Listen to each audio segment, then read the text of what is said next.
How profound it is. The earth speaks no words, yet bears a weight immense. Lying silently beneath our feet, it shoulders the burden of mountains and rivers alike. The high heavens may shift their clouds and change their hues, yet the earth remains steadfast, silently sustaining the life force of a myriad streams. He who only gazes upward, forgetting the ground beneath his feet, shall surely stumble halfway through his journey, falling into the void. Since the dawn of creation, the earth has served as a grand historical scroll, receiving the footsteps of our forebears, absorbing the blood and tears of countless generations.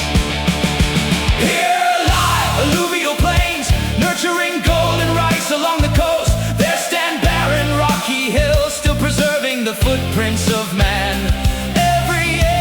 Of soil is not merely dust and grit, it is the soul of the people, the resting place of ancestors, and the promise of the future. The earth endures sun and rain without complaint. Though plowed and upturned, it still brings forth green shoots. It buries the seeds within its depths, silently nurturing them, waiting for the arrival of spring to return them as bountiful blessings. The heart of the earth is deeper than 1,000 oceans wide, infinitely patient it sustains and nourishes all living things. There are those who, relying on power, carve up the land as if dividing spoils, measuring borders with narrow minds and greedy, ruthless hearts. Little do they know that every inch is steeped in the sweat of their ancestors. To strike at the earth is to strike at the very bones of the nation. The earth remains silent, not out of ignorance, but simply waiting for the opportune moment to exact a just retribution. When the people rise up to defend their land, hosts transform into weapons and rice field embankments become impregnable ramparts. The bamboo roots may be torn from the soil, the human spirit remains unyielding. A mere handful of mud becomes as heavy and binding as a solemn vow. For the nation is not merely a name or a title, it is the very flesh and blood that binds us from ancestor to descendant. The earth is also the foundation of the noble-hearted individual. To build a life of substance, one must first stand upon a steadfast base. The taller the tree grows, the more it relies on deep roots for stability.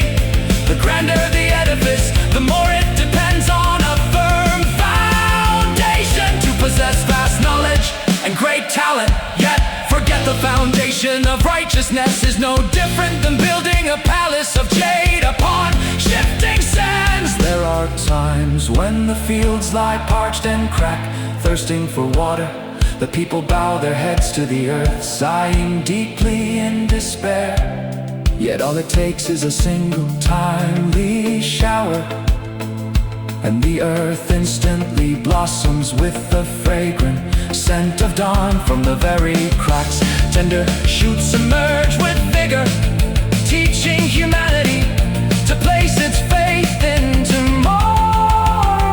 The earth remembers the marching footsteps of those who expanded the realm, just as it holds deep within the echoes of tears shed in parting. All triumphs and failures eventually return to a single burial mound.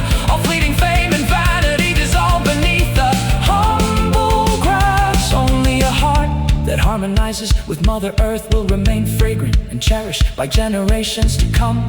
Mother Earth remains a patient, enduring mother, embracing the scattered bones, guarding the ancient graves of her children.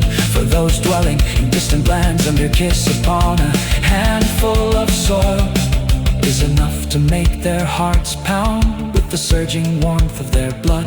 A single inch of homeland is worth more than 1,000 gems of foreign lands, for within that soil feathers, the very breath of our ancestors. Alas, though the earth is gentle, it is not to be.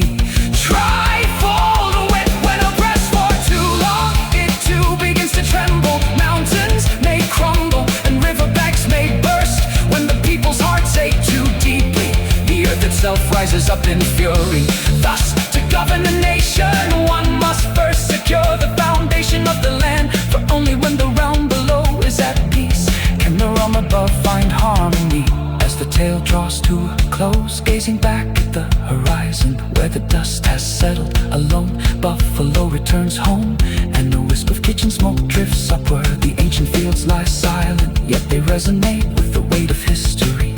The rough, humble soil bears a burden of profound sacredness. He who knows to bow down and gently lift a handful of earth has truly learned to honor the roots from which he sprang. I send this message to future travelers wandering the four seas. Never forget that your very footsteps once stood upon this soil. May you live with the steadfastness of the deep, enduring earth. Strong enough to support others, resilient enough to withstand the harshest storms. The book of this story is now closed, yet the scent of the field still clings to my clothes, leaving me to imagine